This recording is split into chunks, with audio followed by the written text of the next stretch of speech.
Live discussion currency కష్టాలు సునారాయణ గారు NPS గురించి మాట్లాడుకుంటున్నాం. అలాగే ఒక హై డినామినేషన్ నోట్ తో మనం బ్లాక్ మనీని కంట్రోల్ చేయడం ఎలా సాధ్యం అవుతుంది? ఇప్పుడు చాలా రూమర్స్ వచ్చినాయి, అది ఎంతవరకు కరెక్ట్ అన్నది చెక్ చేసుకోవాలి. హై డినామినేషన్ నోట్ కి దాని ట్రాకింగ్ చేసేటటువంటి సోషల్ మీడియాలో వచ్చింది, అది ఆర్బీఐ కొట్టిపడేసింది. సో దాని వలన ఇదేం వస్తుందని అయితే లేదు. కాకపోతే ఇన్కమ్ ట్యాక్స్ డిపార్ట్మెంట్ నుంచి 2-3 సర్క్యులర్స్ అంతకుముందు వచ్చినాయి. ఏది 3 లక్షలు దాటితే మీరు ప్రాపర్టీ చెక్లోనే కొనాలి, అట్లాగే 2 లక్షల రూపాయలు ఒక ఇన్వాయిస్ 2 లక్షల రూపాయలు దాటితే మీరు క్యాష్ లో ఎవరైనా పే చేస్తే కనుక దాని మీద టీసీఎస్ అంటే 2,05,000 ఉందనుకోండి, ఆ 2,05,000 5,000 వాడు క్యాష్ పే చేసినా కూడా 1% టీసీఎస్ కలెక్ట్ చేయాలి. ఇట్లాంటి కొన్ని రూల్స్ ఉన్నాయి. ఆ రూల్స్ ని ఇంప్లిమెంట్ చేస్తూ జరుగుతుంది. అలాగా ఆ జరిగినప్పుడు ఏమవుతుందంటే క్యాష్ ట్రాన్సాక్షన్ నెంబర్ గా తగ్గుతుంది. కేవీ రమణ గారు మనతో ఉన్నారు, anti corruption commission of India national chairman. Ramana గారు నమస్తే అండి. నమస్కారం అండి. రమణ గారు, వాట్ ఈస్ యువర్ అబ్జర్వేషన్ అండి జరుగుతున్న ప్రధాని వారు స్టేట్మెంట్ ఇచ్చిన తర్వాత జరుగుతున్న పరిణామాలు? రెండోది, చాలా మందికి క్వశ్చన్ ఏంటంటే 500,000 తీసేసి దానికన్నా హై డినామినేషన్ తీసుకొస్తే ఆ టార్గెట్ ఆ లక్ష్యం ఎలా రీచ్ అవుతుంది? రెండోది, అవినీతికి ఈ నోట్స్ కి ఉన్న సంబంధం ఏమిటి? దీని గురించి ఏమైనా కొంచెం చెప్పగలుగుతారా? మీరు అడిగిన ప్రశ్న చాలా బాగుందండి. యాక్చువల్లీ ఇప్పుడు ఏదైతే మార్పులు జరిగాయో నరేంద్ర మోడీ గారు చేసిన విషయం అయితే చాలా ప్రశంసనీయం అండి. అయితే ఈ విషయము ఈయన తీసుకున్న నిర్ణయం ముందల 3 రకాల జాగ్రత్తలు ఫస్ట్ తీసుకొని ఉండవలసిందండి. టెక్నికల్ విషయాలు ఇప్పుడు ఉదాహరణకి 500, 2,000 నోట్స్ ఆయన ఇంట్రొడ్యూస్ చేశారని దగ్గర నుంచి ఇప్పుడు వరకు కూడా భారతదేశం మొత్తం అబ్జర్వ్ చేస్తే ఒక ఎమర్జెన్సీని తలపెడుతుంది.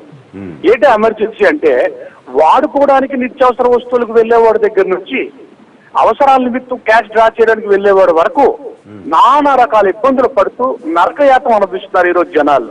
కానీ ఆయన ఎజెండా ఏదైతే ఉందో ఆ ఎజెండా రూపకల్పన పూర్తి స్థాయిలో జరుగుతుంది అనుకోవడం కూడా కొంతవరకు అవివేకం అండి. ఎందుకంటే ఇది బిఫోర్ గా రక్తం మరిగిన పులులు ఈ రోజు మార్కెట్ లో ఎంత మంది ఆ బ్లాక్ లిస్టెడ్ ఉన్నారో వాళ్ళందరూ కూడా వేరే వేరే చర్యల్లో దూరంగా వెళ్తాము, దాన్ని ఏ విధంగా మార్చుకోవాలో ఇవన్నీ ప్లాన్స్ లేక కాదు.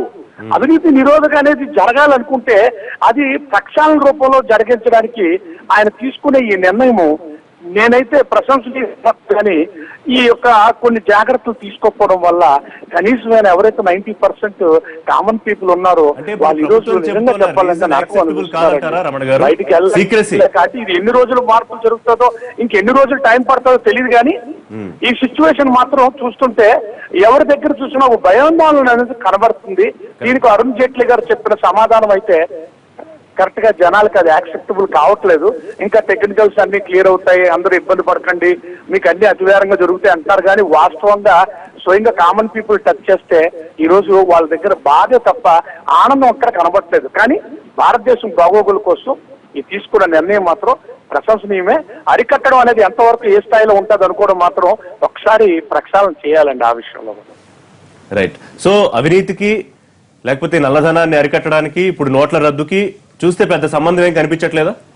లేదండి, నాకైతే ఇప్పుడు ప్రెజెంట్ కనబట్టలేదండి. కారణం ఏంటంటే మా యొక్క నజరందాజలో ఉన్నటువంటి ఇష్యూస్ చూస్తే ఈ యొక్క మనీ మార్చేసి కరెన్సీ మార్చేసి వాళ్ళని అరికడదాం అనుకోవడం మాత్రం 100% రాంగ్ అండి. ఇందాక ఒక పెద్ద ఆయన చెప్తున్నట్టుగా రకరకాల రూట్స్ ఉన్నాయండి బ్లాక్ ఇన్వెస్ట్మెంట్ చేయడానికి. అట్లాంటి అట్లా ఆల్రెడీ ఇన్వెస్ట్ చేసి ఉన్నారు. వాళ్ళందరినీ పట్టుకోవాలంటే వడేసేయాలంటే 90% కామన్ పీపుల్ టచ్ చేస్తే సరిపోతుందని నేను అనుకుంటున్నాను. కష్టమంటారా రమణ గారు? అంటే దీనికి ప్రక్షాళన పూర్తి స్థాయిలో జరగాలి సార్. అదే నేషనల్ వైస్ చైర్మన్ గా నా యొక్క కోరిక ఒకటే సార్, ప్రక్షాళన అనేది చేయడానికి అనేక రకాల డిపార్ట్మెంట్స్ ఉన్నాయి, పూర్తి స్థాయిలో పనిచేయడానికి ఈ రోజు ఉన్నారు. కానీ అవినీతి అనేది అటు రాజకీయ పరంగా నుంచి ప్రక్షాళన జరిగితే అన్ని సెటరేట్ అవుతాయని నా ఉద్దేశం. ముందు మనసుల్లోంచి ఆ ప్రక్షాళన జరగాలి మీరు చెప్తున్న దాని ప్రకారం. Thank you very much Ramana గారు, మీరు జాయిన్ అయ్యి మాట్లాడినందుకు థ్యాంక్ యూ సో మచ్ అండి. ఒక కాలర్తో మాట్లాడదాం. గుంటూరు నుంచి నరహరి గారు, నమస్తే, మాట్లాడండి. సార్ నమస్తే సార్. చెప్పండి సార్. ప్రతి ఒక్కళ్ళు అక్కడ ఉన్న నా పెద్దలందరూ నమస్కారం అండి. ప్రతి ఒక్కళ్ళు ఇప్పుడు బ్లాక్ మనీ వెళ్ళిపోవాలి, ఫేక్ కరెన్సీ వెళ్ళిపోవాలి, జనం నరకం అనుభవిస్తున్నారు, ప్రక్షాళన జరగాలి అని చెబుతున్నారు. చాలా బాగుందండి ఇది చెప్పడానికి. కానీ భారతదేశానికి స్వాతంత్రం రాకముందు 200 సంవత్సరాల పాటు భారతదేశంలో ఉన్నటువంటి ప్రజలు ఎన్ని కష్టాలు అనుభవించారనేది ఎవరు ఆలోచించట్లేదు. ఈ రోజు మనకి ఏం కష్టం వస్తుందండి? ఈ రోజు నేను టీవీ చూస్తున్నాను ఉదయం నుంచి, ఈ రోజు ఆదివారం అందుకని నాన్ వెజ్ లేదు మాకు, ఇది కష్టం అంట. ఎంతో మంది వాళ్ళ జీవితాలు త్యాగం చేశారు దేశం కోసం, దాని గురించి ఎవరు ఆలోచించట్లేదు. ఒక వారం రోజు 2 నెలల్లో 2 వారాలు మేము చికెన్ తినలేదు, లేదు మటన్ తినలేదు, ఒక గంట సినిమా చూడలేకపోయాను. ఇవన్నీ వీళ్ళ కష్టాలంటే వాళ్ళు 200 సంవత్సరాలు పడ్డు వాళ్ళ ఆస్తులు వదిలేశారు, భార్యాపిల్లలను వదిలేశారు, వీళ్ళందరినీ వదిలేసి దేశం కోసం వాళ్ళు కష్టపడ్డారు. వీళ్ళు ఏం చేస్తున్నారు? నేను ఆర్మీలో జాబ్ చేశానండి, 15 సంవత్సరాలు పనిచేసి ఈ మధ్య రిటైర్ అయ్యాను. నేను -30 డిగ్రీలు చల్లే ఉండి నేను ట్యాక్సీ కట్టానండి. ఇక్కడ వీళ్ళంతా ఏసీలో కూర్చొని వ్యాపారాలు చేసుకుని డబ్బులు సంపాదించుకుని జాగ్రత్తగా దాచిపెట్టుకుని వాళ్ళ భార్య పిల్లలతో సంతోషంగా ఉంటున్నారు. దేశంలో ఉండేటువంటి బోర్డర్లు ఎక్కడ ఉన్న వాళ్ళు ట్యాక్సీలు కడుతున్నారు, గవర్నమెంట్ ఎంప్లాయీ ట్యాక్సీ కడుతున్నారు, వీళ్ళకి 100% గా పాన్ కార్డు తీసుకుంటున్నారు. మరి వీళ్ళు ఎందుకు కట్టట్లేదు? వీళ్ళ గురించి ఎందుకు మాట్లాడతలేదు? నేషనల్ స్పిరిట్ తోటి అక్కడ ఉన్న వాళ్ళు పెద్దలు ఎవరైనా ఒక ఆయన నేను పేరు పెట్టి విమర్శించడం నాకు ఇష్టం లేదు. ఏంటి నేషనల్ స్పిరిట్ తో ఏమన్నా మాట్లాడుతున్నారా అనేది ఒకటి ఆలోచించండి. ఎవరైనా కష్టపడాలి కదా, కొన్ని రోజులు కష్టపడండి, కొన్ని రోజులు కూడా జనం కష్టపడకపోతే మరి ఎప్పుడు కష్టపడతారు? అవినీతి అనేది ఎలా తగ్గిస్తారు? చేయాలి అంటారు. రైట్ నరహర్ గారు, థ్యాంక్ యూ. నెక్స్ట్ మోహన్ ఉన్నారు హైదరాబాద్ నుంచి. మోహన్ గారు చెప్పండి. ఇప్పుడు నాకు డౌట్ ఏంటంటే ఇప్పుడు ఇది కరెక్షన్స్ చేస్తారన్నారు, ఓకే బాగుంది. బ్యాంకుల దగ్గర నుంచి ఈ కార్పొరేట్ వాళ్ళు రికవర్ చేయకోకుండా మళ్ళీ బ్యాంకుల్లో వేపించి మళ్ళీ కార్పొరేటర్స్ లోన్స్ ఇస్తే మళ్ళీ అవన్నీ కూడా ఎలాగో కార్పొరేట్ చేతిలోకి వెళ్ళిపోతాయి కదా అని డౌట్ నాకు. Good point. అది చేయగలరు. కార్పొరేట్ దగ్గర నుంచి రికవరీ చేయకుండా మళ్ళీ ఐడెంటిఫికేషన్ లెవెల్ తీసుకొస్తారు, మళ్ళీ కార్పొరేట్ చేతుల్లో. అదే ఇక్కడ ఏమవుతుందంటే ఇప్పుడు 2 జరుగుతున్నాయండి. ఇప్పుడు ఈ దీని వల్ల రద్దు వల్ల డిపాజిట్స్ పెరుగుతున్నాయి బ్యాంకులో ఎన్పిఎల్ పెరిగి బ్యాంకులు లిక్విడిటీ లేకుండా ఇబ్బందులు పడ్డాయి, క్రైసిస్ లో పడ్డాయి. కాబట్టి ఏంటంటే వాటికి లిక్విడిటీ పెరుగుద్ది. అదొకటి బ్యాంకుల ఏదైనా సరే బ్యాంకుల పరంగా అది పాజిటివ్ ప్రయోజనం వాటి వరకు. అయితే ఆ డబ్బులని తిందెవరు? ఎన్పిఎస్ఏ కారణం ఎవరు? కార్పొరేట్లు. డబ్బులు కట్టి వాటిని ఆదుకోవాల్సి వచ్చిన బాధ్యత ఎవరి మీద పడింది? ఈ రోజు మామూలు జనాల మీద డిపాజిట్లు అక్కడ చేసి వాళ్ళ మీద పడింది, పెళ్లి అప్పు అని కష్టాలు పడి. రెండోది, ఈ డబ్బులు దీనివల్ల రద్దు వల్ల ట్యాక్సులు కొంత ఖచ్చితంగా కొంత ఏదో నామమాత్రంగానే, ఇందా రమణ గారు కూడా చెప్పారు, దీనివల్ల ఉపయోగం లేదు, నామమాత్రమే చాలా వర్గాల్లో దాచుకుంటున్నారు. నేను చెప్పింది అది ఇందాక, దీని 10% క్యాష్ అనేది. కాబట్టి అది నామమాత్రంగానే గవర్నమెంట్ ట్యాక్స్ రెవెన్యూ పెరుగుద్ది. ఆ $30 బిలియన్ డాలర్ల మేరకు ఉంటుంది అనేది ఒక అంచనా. $80 బిలియన్ మేరకు ఫిస్కల్ డెఫిసిట్ ఉంది భారతదేశానికి. ఈ రోజు $30 బిలియన్ ఇలా కలెక్ట్ అయ్యేటట్లయితే ఫిస్కల్ డెఫిసిట్ ని బాగా కంట్రోల్లో పెట్టుకోగలదు గవర్నమెంట్. దానివల్ల ఏమవుతుందంటే ద్రవ్యోల్బణం తగ్గుద్ది, ద్రవ్య చలామణి ద్రవ్యోల్బణం తగ్గుద్ది, దానివల్ల ఈక్విటీ మార్కెట్స్ పెరుగుతాయి. అదే కాకుండా ఇప్పుడు కలెక్ట్ అయిన డబ్బు మొత్తం ఇప్పుడు $30 బిలియన్ ఎడిషనల్ వెళ్తుంది కదా, రేపు పొద్దున బడ్జెట్ వేస్తారు, వచ్చే సంవత్సరం బడ్జెట్ వేస్తే ఆ బడ్జెట్లో ఈ డబ్బులు కూడా కేటాయించబడతాయి. కానీ ప్రతి బడ్జెట్లో ఎవరికి ఇస్తున్నారు డబ్బులు చూడండి మీరు. బడ్జెట్ల కేటాయింపు వాటి స్వభావం మీరు చూస్తే గత అనేక సంవత్సరాలుగా యూపీఏ ఉన్నప్పుడు కూడా చూస్తే ఆ డబ్బులు కేటాయింపుల్లో ప్రధానంగా ప్రణబ్ ముఖర్జీ గారు ఆ రోజు మాట్లాడారు, నిన్న జైట్లీ గారు చేసి చూపించారు 2 బడ్జెట్లో. ఏం చేశారు? ప్రణబ్ ముఖర్జీ గారు మాట్లాడిన మాట స్పష్టంగా ఈ సామాన్యులకు ఇస్తున్నటువంటి ఆహారం, ఎరువులు, ఇంధన సబ్సిడీలు తలుచుకుంటే నాకు నిద్రపట్టలేదు, ఇంత సబ్సిడీలు ఇస్తున్నామన్నారు. అంటే బాధ దాని మీద. అవన్నీ కత్తిరిస్తానే ఉన్నారు. ఎరువుల మీద కత్తిరిస్తున్నారు, వ్యవసాయం సర్వనాశనం చేస్తున్నారు. 2, సామాన్యులకు ఇచ్చే ఫుడ్ సబ్సిడీ కట్ చేస్తే ఈ దేశంలో సామాన్యుల్లో మాల్ న్యూట్రిషన్ ఎంత ఉందో డేటా అంతా చెబుతుంది. ఎంత బాధపడుతున్నారో జనాలు, మాల్ న్యూట్రిషన్ పిల్లల్లో కూడా ఎంత ఉందో, పెద్దవాళ్ళు ఎలా సఫర్ అవుతున్నారో. తర్వాత 3వది ఇంధన సబ్సిడీ మా అందరికీ తెలుసు. ఇంటర్నేషనల్ గా ఇంధన ధరలు తగ్గినా కానీ ఇక్కడ తగ్గవు. ఇంకా సబ్సిడీ మీరు అబద్ధాలు ఇవన్నీ. మీ ఆదాయం పెరుగుతుంది, మీరు ఆదాయం పెంచుకోవాలి చెప్పండి, ప్రజలకు ఉపయోగిస్తాం కాబట్టి ఆదాయం రానివ్వండి అని చెప్పండి, కానీ సబ్సిడీ ఇస్తున్నాం అనేది అబద్ధం. కాబట్టి ఇన్ని రకాలుగా పేదవాళ్ళని ఇచ్చేసి కార్పొరేట్లకు మాత్రం మీరు కార్పొరేట్ ట్యాక్స్ తగ్గిస్తున్నారు. ఇతర అన్ని రకాల పన్ను రాయితీల్లో మీరు ఇస్తుంది 5 లక్షల కోట్లు. ఇందాక చెప్పారు 5,70,000 కోట్ల దాకా మీరు కార్పొరేట్లకు ఇస్తున్నారు. ఇవన్నీ వదిలేసి మీరు ఇప్పుడు రేపు పొద్దున ఈ డబ్బులన్నీ వస్తే మళ్ళీ ఈ డబ్బులన్నీ జనాల దగ్గర నుంచి కలెక్ట్ చేశారు కదా పన్ను, జనాలు సామాన్య జనాలు కూడా కొంత కడతారు. అది తప్పు కాదు, కట్టాలి, వీళ్ళంతా కట్టాల్సిందే. కానీ దీన్ని ట్రాన్స్ఫర్ చేసి బడ్జెట్ అంటే ఏంటి? వనరుల్ని ఎక్కడ కావాలో ఎవరికి కావాలో నిర్ణయించి ప్రభుత్వం ఒక నిమిషం ఎక్కడ కావాలో ఎవరికి కావాలో నిర్ణయించి వాళ్ళకి ఇచ్చేయటం. మీరు ఎక్కడ కావాలో ఎవరికి కావాలో ఇన్నేళ్ళు ఎలా నిర్ణయిస్తున్నారు? ధనవంతులకి కార్పొరేట్లకు వాటిని పంపుతున్నారు. అంటే ఈ చిన్న కాకుల్ని కొట్టి గద్దలకేస్తారు ఇప్పుడు పొద్దున బడ్జెట్ లో. ఇప్పుడు బ్యాంకుల్లో ఉన్నటువంటి ప్రజాధనం మొత్తం కూడా అది సమాజాన్ని, ప్రజలది. వేల కోట్ల రూపాయలు, లక్షల కోట్ల రూపాయలు వారు చెప్పినట్టుగా కార్పొరేట్ శక్తులు తీసుకొని ఎగ్గొడతా ఉన్నారు. బ్యాంకులు దివాలు తీస్తా ఉన్నాయి. మళ్ళీ దివాలు తీసిన బ్యాంకుల్ని కూడా మళ్ళీ ఇప్పుడు బతికిచ్చేది ఎవరైనంటే మళ్ళీ సామాన్య మధ్యతరగతి ప్రజలు ఈ కష్టపడి పోగు చేసుకున్నటువంటి డబ్బు మొత్తం కూడా మళ్ళీ డిపాజిట్ చేస్తున్నారు. మళ్ళీ బ్యాంకులు దివాలా తీయించేది మొత్తం అనుభవించేదేం వాళ్ళు. దివాలా తీసినటువంటి బ్యాంకులకు మళ్ళీ డిపాజిట్ చేసేది మళ్ళీ సామాన్య మధ్యతరగతి ప్రజలు. ఇది జరుగుతున్నటువంటి తత్వం.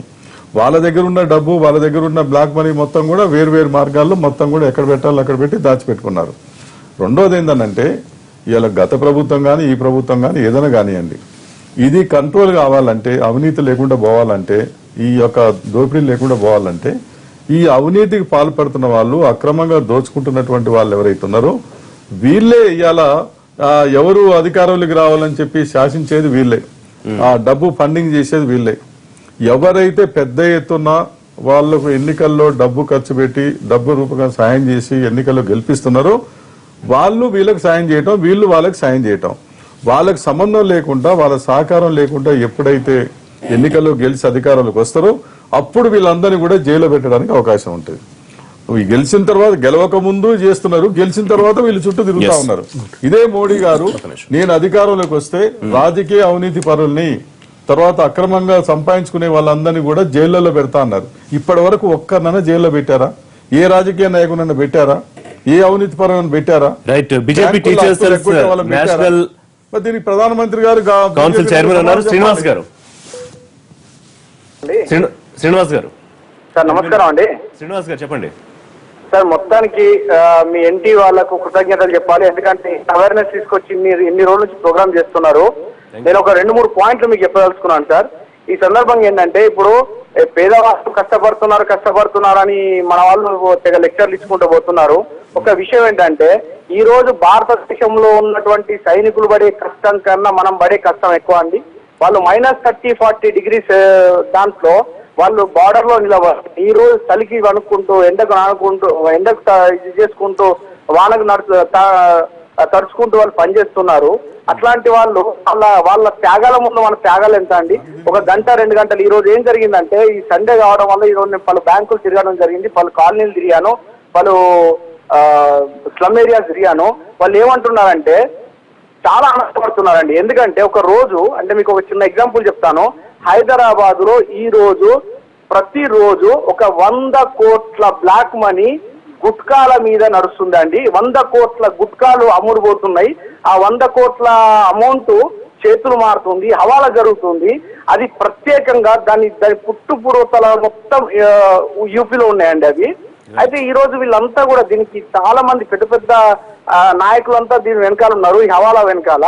అయితే ఈ రోజు ఏం జరుగుతుందంటే సామాన్యులు ఏమంటున్నారు, బాబు ఈ రోజు నాకు 4 కలిశాను. వాళ్ళు ఏమంటున్నారంటే సార్ మాకు ఈ రోజు మంచి జరిగింది. ఎందుకు అని అంటే ఇంత ముందు మా వారు వెళ్ళి మద్యం దుకాణంలో డబ్బులు పెట్టి మద్యం తాగేవాడు, లేదా ఇంకో కాడ పెట్టేవాడు. మట్కా ఉన్నదండి, మట్కాలో కొన్ని కోట్ల రూపాయలు చేతులు మారుతున్నాయి. ఇప్పుడు వీటన్నిటికి కూడా అడ్డుకట్ట వేయడానికి ఇది ఒక మంచి ఆపర్చునిటీ. రెండు యాంగిల్స్ ఉన్నాయండి, both side of the coins. మీరు చెప్పేది ఉంది, ఇబ్బంది పడుతున్నది ఉంది. సరే, ఇబ్బంది పడుతున్నా కూడా స్వాగతిస్తున్నాం అని చెప్తున్నారు. బాలరెడ్డి గారు ఒక విషయం అండి, ఇప్పటిదాకా మన సోదరులు చెప్పిన విషయంలో మరి ప్రజలు ఆవేదనతో చెప్పినటువంటి విషయానికి నిజంగా నేను వాళ్లకు అభినందిస్తున్నా. ఒకటి, మన దేశం ఏంటంటే ఒకే దేశం మనది. ఈ దేశంలో ఉన్నటువంటి రైతాంగం 70% ఉన్నారు ఈ రోజు వరకు కూడా. జై జవాన్ జై కిసాన్. దేశాన్ని రక్షించేది జవాన్, తిండి పెట్టేది కిసాన్. కాబట్టి ఈనాడు దేశ రక్షకుడు, దేశభక్తుడు, జాతీయ భావాలతోని మోడీ గారు తీసుకున్నటువంటి ఏదైతే సాహసోపేతమైనటువంటి నిర్ణయానికి అందరూ స్వాగతిస్తున్నారు, రైతులు కూడా స్వాగతిస్తున్నారు. ఒక విషయాన్ని మీకు దృష్టిలో పెట్టుకోండి, మనకు స్వాతంత్రం వచ్చి 70 సంవత్సరాలు అవుతున్నా మరి బ్యాంక్ అకౌంట్ లేనటువంటి వారు కోట్లాది మంది ఉన్నారు. అంటే 1,25,00,000 జనాభాకు అసలు మోడీ గారు ప్రవేశపెట్టి జీరో అకౌంట్ తోనే ఇవాళ 25 కోట్ల పైన మరి ఈనాడు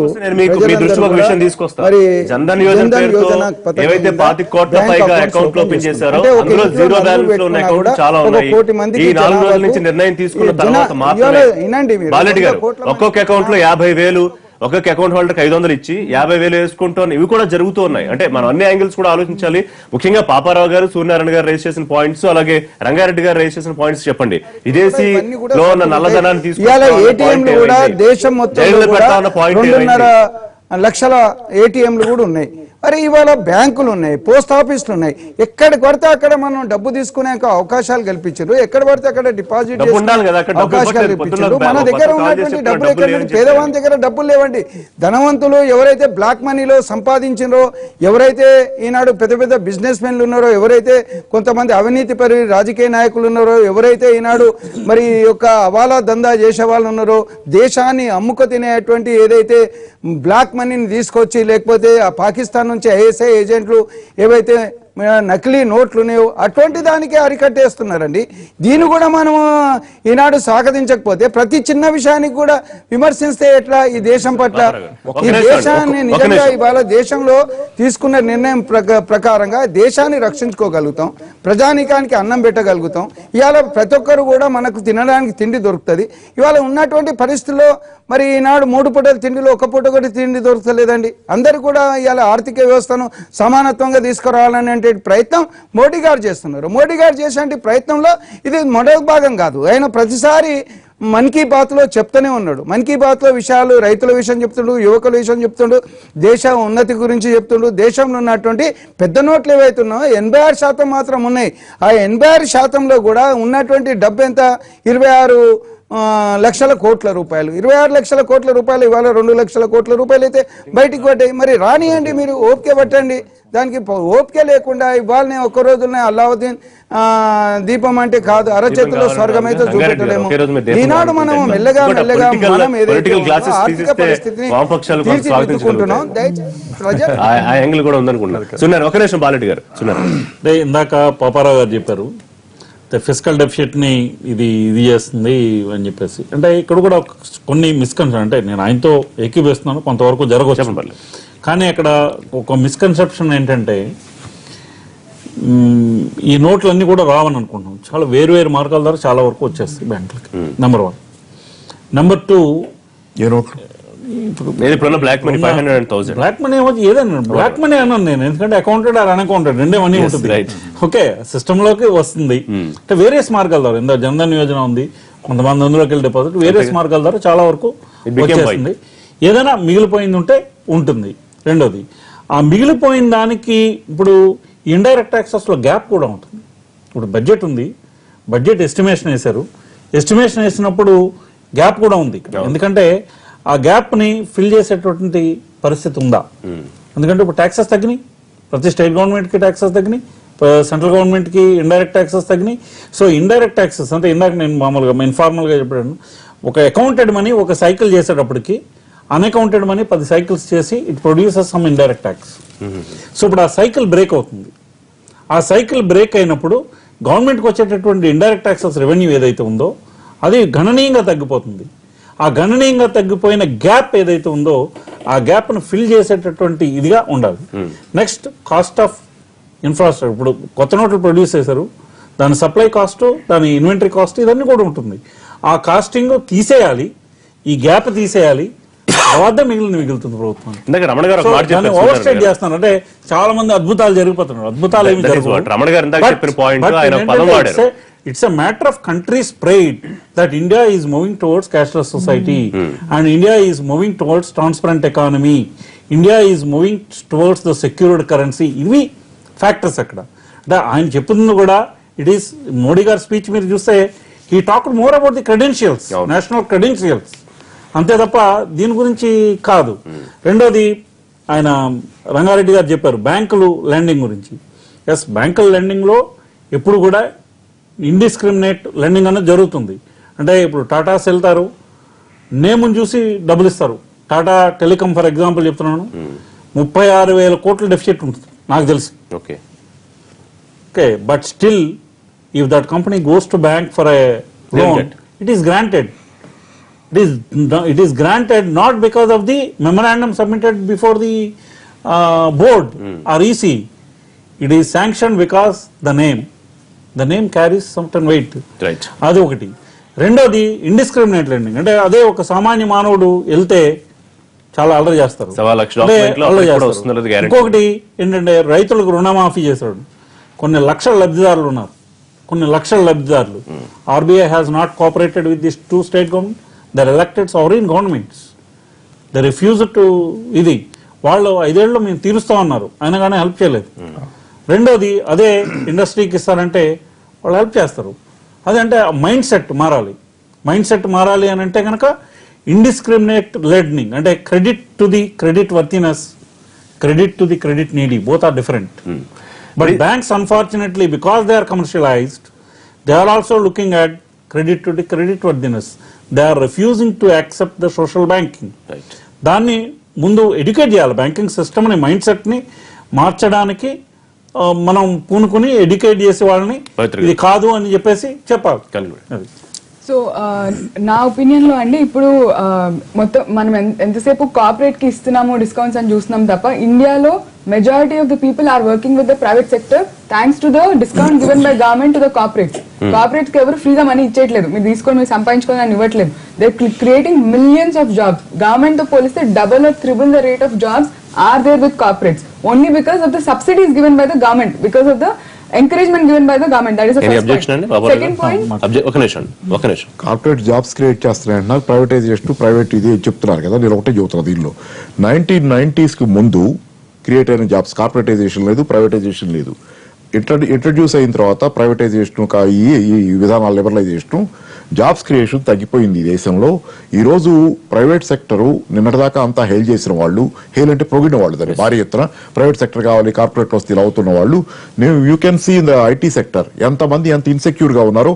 పేపర్లో వస్తున్న వార్తలు రాబోయే 2050 కల్లా మొత్తం వచ్చిన జాబ్స్ కంటే పోయిన జాబ్స్ సంఖ్య 69 లక్షల జాబ్స్ పోతాయి ఇండియాలో అని చెప్పి. కార్పొరేట్ సెక్టర్ తనకు లాభాల కోసం ఇండిస్క్రిమినేట్ గా మెర్జర్స్ చేసినప్పుడు, మామూలప్పుడు ఎంత మందిని తీసేస్తుందో పేపర్లో మీరు ఈరోజు చూస్తున్నారు. వాళ్ళకి ఎట్లాంటి పరిస్థితుల్లో ఏ సోషల్ రెస్పాన్సిబిలిటీ లేదు. అసలు జాబ్స్ ఎందుకు ఇస్తుంది కార్పొరేట్ సెక్టర్? తన లాభాల కోసమే ఇస్తుంది, లాభాల కోసం జాబ్స్ ఇస్తుంది. అంతేగాని మనకి జాబ్స్ ఇవ్వడానికి ఎవరు పెట్టుబడి పెట్టరు. అక్కడ మనకి జాబ్స్ ఇవ్వడానికి ఎవరు పెట్టుబడి పెట్టరు. వాళ్ళు పెట్టుబడి పెట్టి లాభాల కోసం కాదు, ఎవరు సర్వీస్ కాదు, అది పెట్టుబడి పెట్టి వినండి. Corporate objectives are profit maximum. దానిలో క్రమంగా బై ప్రోడక్ట్ మనం బై ప్రోడక్ట్ ని మెయిన్ ప్రోడక్ట్ గా చూపిస్తున్నారు, మీకోసమే పెడుతున్నాం అని. వాళ్ళ లాభాల కోసం పెట్టుకున్నప్పుడు బై ప్రోడక్ట్ గా మనకు ఉద్యోగాలు వస్తాయి. అంటే మనం సెకండరీ మనుషులు. Right. and second thing, I mean, we are moving towards a cashless society and I mean, this is a step towards cashless society. This is a beautiful opportunity. ఇప్పుడు అందరూ panic లో ఉన్నారు కాబట్టి we are talking like this. But if at all you look, it is a beautiful opportunity. మీరు నమ్ముతున్నారా పవిత్ర గారు? ఎంత time పడుతుందని ఇప్పుడు గ్రామాల్లో వాళ్ళకి డెబిట్ కార్డు, క్రెడిట్ కార్డు వదిలేసేయండి, డెబిట్ కార్డు యూజ్ చేయడం కానీ, లేకపోతే ప్లాస్టిక్ క్యాష్ గారి చెప్పినంత ఏకీభవించారు. Cashless society is a good society, is a welcoming society. But rural cashless society మీద స్టార్ట్అప్స్ రావడానికి ఇది బ్యూటిఫుల్ స్పేస్.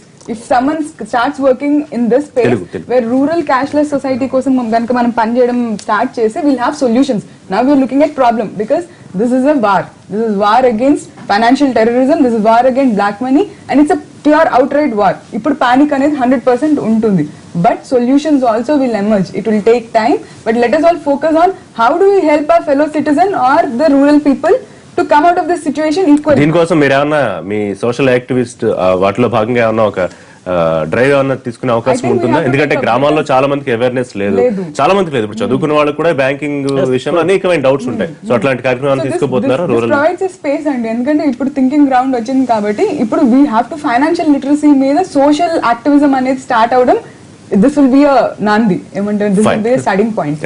ఇప్పుడు ఈ నిర్ణయం వల్ల పేదవాళ్ళు, మధ్యతరగతి ప్రజలు బ్యాంకుల దగ్గర క్యూ లైన్లలో నిలబడి డిపాజిట్ చేయటం కానీ ఇదంతా జరుగుతూ ఉంది. ఎవరైతే దాచిపెట్టుకున్నారో దాచిపెట్టుకున్నటువంటి వాళ్ళు ఎక్కడ మనకు కనిపించడం లేదు, తర్వాత ఎక్కడ ఇబ్బంది పడతాం లేరు. వాళ్ళు ఏమైందో వాళ్ళు ఇబ్బంది పడుతున్నారు లేదా మనకు తెలియదు, వాళ్ళ మంత్రాలు అవి జరుగుతూ ఉంటాయి.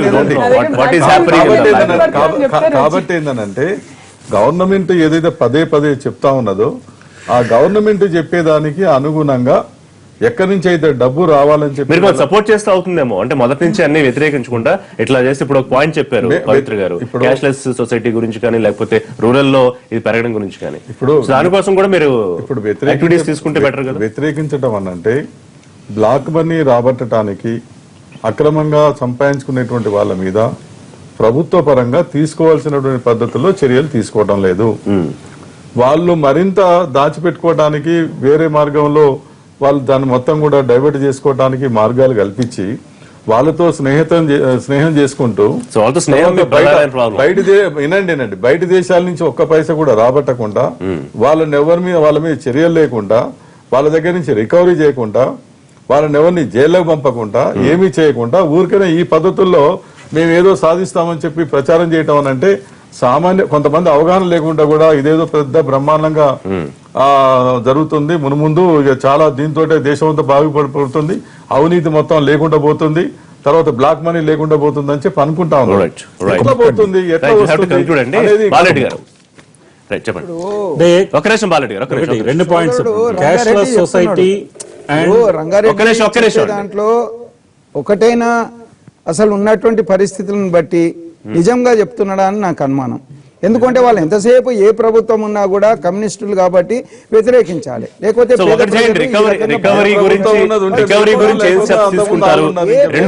రెండోది మళ్ళీ కోలుకోకుండా ఇంకొక సర్జికల్ స్ట్రైక్ లాంటి నిర్ణయం తప్పకుండా ఈ బ్యాంకుల ద్వారా బ్యాంక్ సిస్టమ్ ద్వారా డబ్బు కడతారు, డబ్బు తీసుకోగలుగుతారు, వాళ్ళకు ఉన్నటువంటి జీవనోభృతి కొనసాగించుకోగలుగుతారు. ఎవరు కూడా నల్లధనం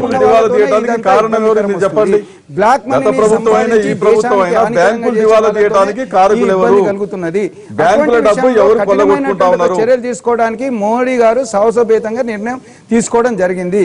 రెండో విషయం ఏంటంటే బ్యాంక్ అకౌంట్ ఇవాళ 25 కోట్ల మంది తెరుచుకున్న తర్వాత ఒక కుటుంబంలో 4 ఉంటే 100 కోట్ల వరకు బ్యాంక్ అకౌంట్ ఉంది. ఇంకా బ్యాంక్ అకౌంట్ లేనటువంటి వాళ్ళు ఎవరు ఉన్నారండి? పోస్ట్ ఆఫీస్ లేదా, లేకపోతే గ్రామీణ ప్రాంతంలో గ్రామీణ బ్యాంక్ లేదా, ఏ బ్యాంక్ లేదని ఇది ప్రతిసారి చెప్తున్నారు. రైతులకు ఇబ్బంది, ఎవరికి రైతులకు ఇబ్బంది పడతలేరు. రైతులు ఈనాడు సంతోషంగానే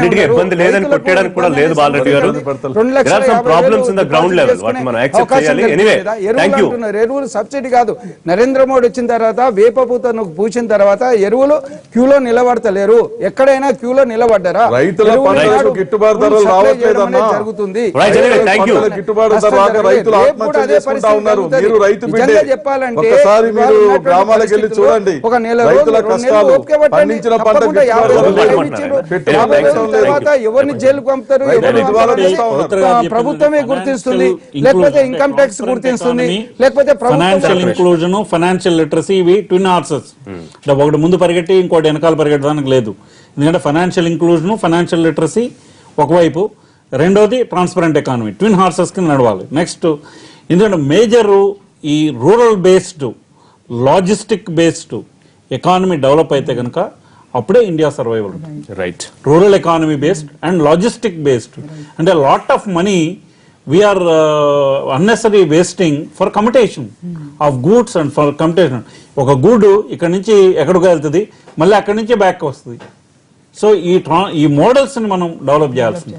right, thank you very much అండి అందరికీ స్పెషల్ లైవ్ షోలో పార్టిసిపేట్ చేసినందుకు. థ్యాంక్ యూ బాలరెడ్డి గారు లైవ్ షోలో పార్టిసిపేట్ చేసినందుకు. సో మరొకసారి ఎన్టీ వైపు నుంచి చెప్పేది ఏంటంటే ఎవరు హరీ అక్కర్లేదు, సమయం పాటించండి. 30 దాకా టైం ఉంది, డిపాజిట్స్ చేసుకోవచ్చు, డిపాజిట్ చేయడానికి ఏమీ ఇబ్బంది లేదు, అలాగే ఎక్స్చేంజ్ కూడా చేసుకోవచ్చు.